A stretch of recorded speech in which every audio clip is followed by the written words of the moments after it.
Hey everyone, and welcome back to the Firefighters podcast, where we seek to develop, inspire, and motivate the world of the emergency services operator through a series of wide-ranging conversations. Now, before we go any further, just hit that rate, follow, or subscribe button on whatever platform you're listening to. It's a key performance indicator for us and helps us reach even more people. Now, here's what we've got for you today.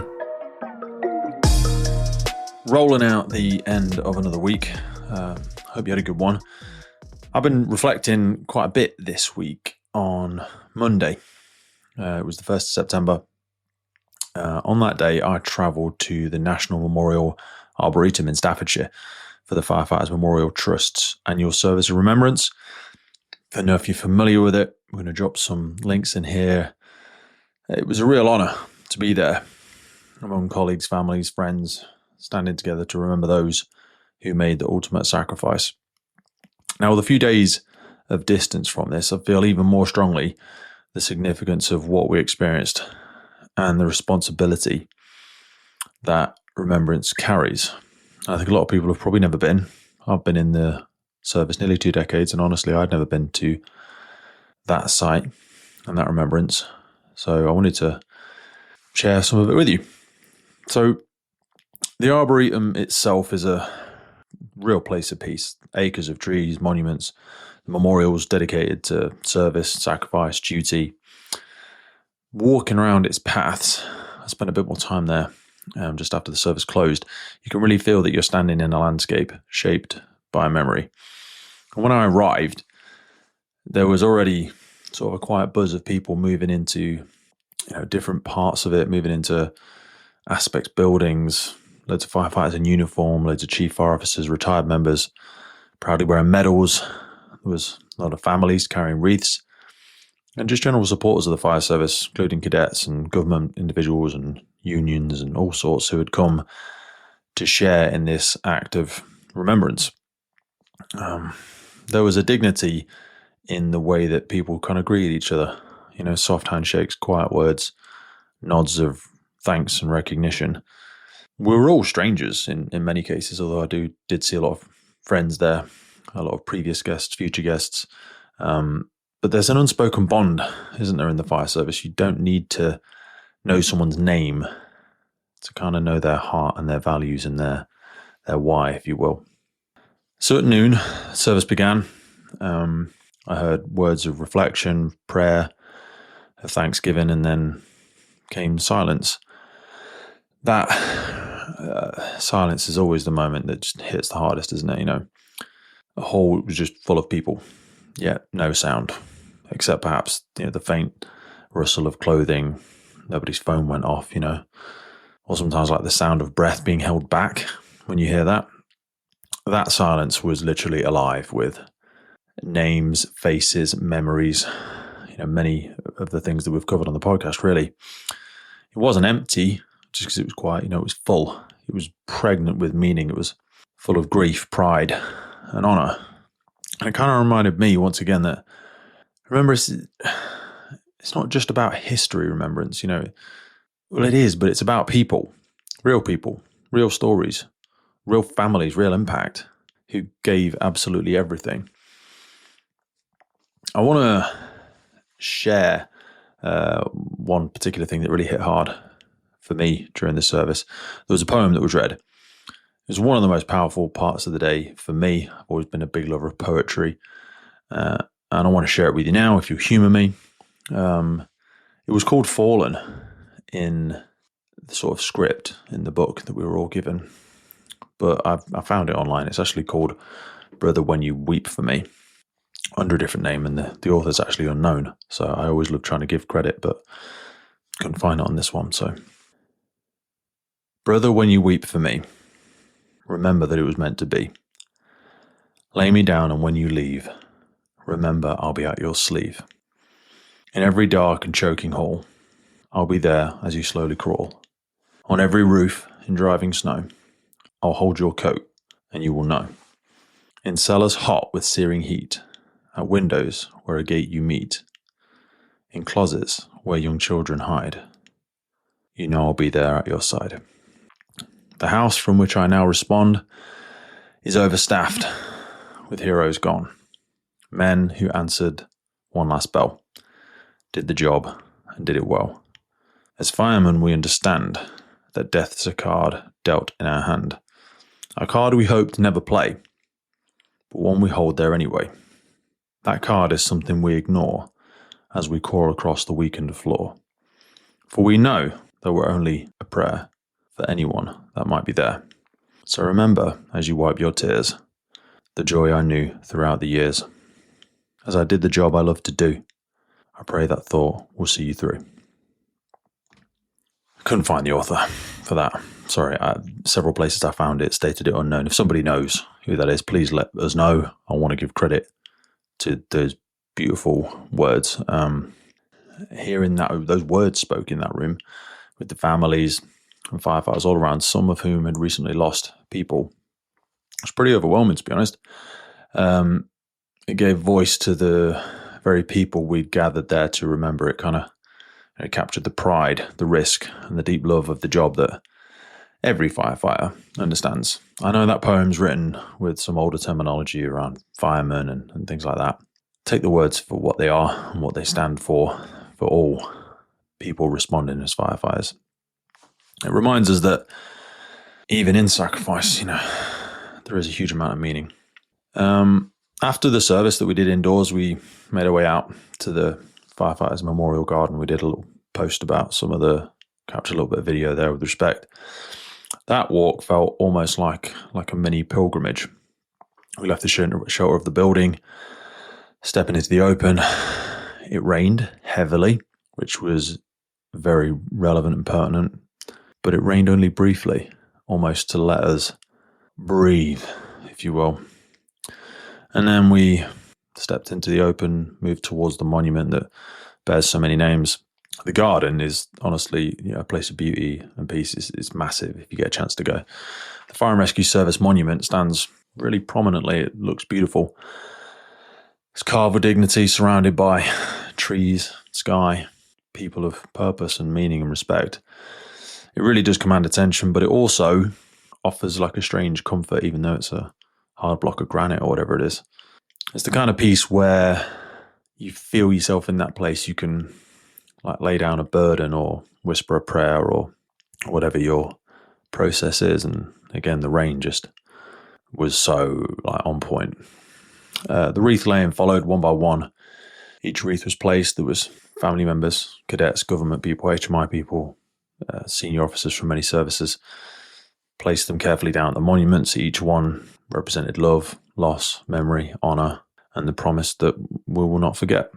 Watching them being set down, and there was loads of them, I thought of the families who come here, who see the names of loved ones engraved and know that their sacrifice lives on in memory.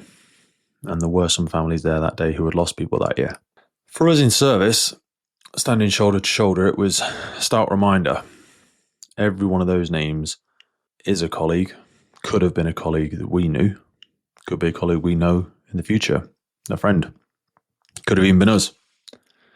Whenever we cover debriefs on the podcast, I always say that we're not here to judge. Firefighters Memorial Trust has carried the weight of remembrance since 1991. It began with a vision to create a statue in London to one of those who died during the Blitz. The bronze memorial that's there was depicted 3 firefighters in action. It was unveiled by the Queen Mother and bore the names of 997 who gave their lives in the Second World War. Over time, the Trust's role has evolved and expanded, and I suppose it became not just about wartime, but about everyday firefighters across the UK and British overseas territories as well, who have given their life in service. Actually, in 2010, the Trust received a royal charter recognising its importance to the nation. Today, through the memorials, the Book of Remembrance online, which we'll put a link to, you can go and have a look, and the ceremonies like the one I attended on Monday, the Trust ensures that every sacrifice is remembered. I know it's always about reflection, isn't it? But remembrance isn't only about the distant past. Sadly, it's also about the present. And if you go onto the Firefighters Memorial Trust website, again, links below, they carry a section of notification recording the names of those who have died recently, even before their names are engraved on the memorial itself. Reading those names brings a sharp reality to what we do and the risks that we face. And it is with deep sadness that the Trust recently recorded the deaths of 2 members of Oxfordshire Fire and Rescue Service. firefighter Jennie, Logan, and firefighter Martyn, Sadler, who died in the course of their duties working at a serious fire in Bicester on the 15th of May, earlier this year, 2025. Martyn, in addition to his service with Oxfordshire, was also a leading firefighter with London Fire Brigade. Our thoughts are with the families, their friends, and our colleagues in both Oxfordshire, London, as they come to terms with the tragic loss. The podcast tried to do some work for that, leaning on you, the people listening to this. You all gave. I always say the podcast is something that we tried to do by firefighters, for firefighters, is what we always say. And it was just incredible to see. For people that don't know, you all raised £17,000 for the families of Jennie and Martyn. That money is now transitioning into the hands of Bicester Fire Station. I met one of the crew managers there, and we were just boxing off the final elements of transitioning that from the funding page. And just want to say thank you again. But two other members of service were also injured at that incident, and we want to remember them as well, and a member of the public who lost their life, and we hold them in our thoughts too.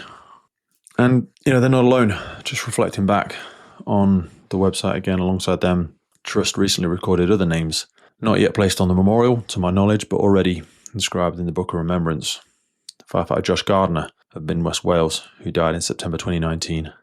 Firefighter Daniel Jones of South Wales, who died in August of 2020. And firefighter Barry Martyn of the Scottish Fire and Rescue, who died in January of 2023. Watch manager Mark Hillier of Dorset and Wiltshire, who died in October of 2023. And now, as mentioned, firefighters Jennie, Logan and Martyn, Sadler, both of Oxfordshire. We remember them, and by speaking their names aloud, we ensure they are not forgotten. Standing in the Arboretum on Monday, surrounded by history and legacy, those names came into sharper focus. It's not just about the generations who came before, it's about our colleagues today, people just like us, me, you, who turned out to a call, put their kit on, did their job with courage, but those ones didn't come home. That is the heart of remembrance. It's not abstract, it's real, and it reminds us how fragile and precious this calling is.